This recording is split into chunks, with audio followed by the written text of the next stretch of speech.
బోధింపక వేటిని వినునో వాటిని బోధించి సంభవింపబోవు సంగతులను మీకు తెలియజేయను గనుక నన్ను మహిమపరచును.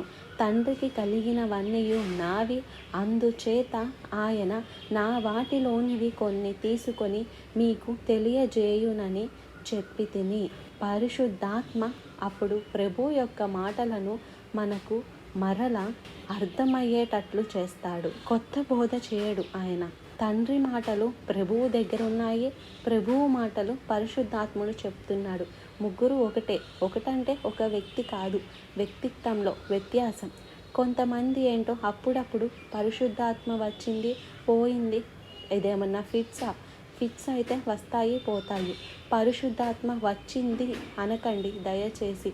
పరిశుద్ధాత్ముడు తండ్రి ఎంతో, కుమారుడెంతో, క్రీస్తు ఎంతో, పరిశుద్ధ